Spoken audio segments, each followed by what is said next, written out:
ರೈತನ ಮಿತ್ರ ಕೊಕ್ಕರೆ. ಸಾಮಾನ್ಯವಾಗಿ ಈ ಕೊಕ್ಕರೆಗಳು ಹಳ್ಳಿಗಾಡಿನಲ್ಲಿ ಕಂಡುಬರುತ್ತವೆ.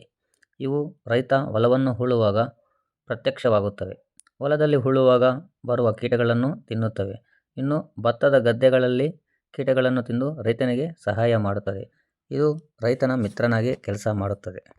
ಕೊಕ್ಕರೆಗಳ ಚರಿತ್ರೆಯು ಅವುಗಳ ವಿಕಸನ, ವರ್ಗೀಕರಣ ಮತ್ತು ಮಾನವನೊಂದಿಗೆ ಸಂಬಂಧವನ್ನು ತಿಳಿಸುತ್ತವೆ.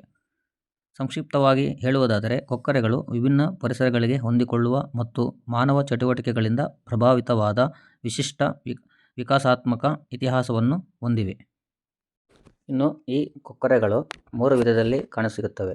1 ಬಿಳಿ ಕೊಕ್ಕರೆ, 2 ಕಪ್ಪು ಕೊಕ್ಕರೆ, 3 ಮರಬೌಗಳು.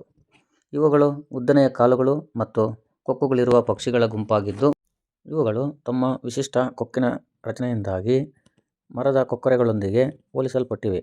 ಇವುಗಳು ನೀರಿನಲ್ಲಿ ಗುಳಿಸುವ ನಡವಳಿಕೆಯನ್ನು ಹಂಚಿಕೊಳ್ಳುತ್ತವೆ. ಕರಾವಳಿ ಪ್ರದೇಶಗಳಿಂದ ದಟ್ಟವಾದ ಕಾಡುಗಳವರೆಗೆ ಮಾನವ ಸಂರಕ್ಷಿತ ಪ್ರದೇಶಗಳಿಗೂ ಹೊಂದಿಕೊಳ್ಳುತ್ತವೆ.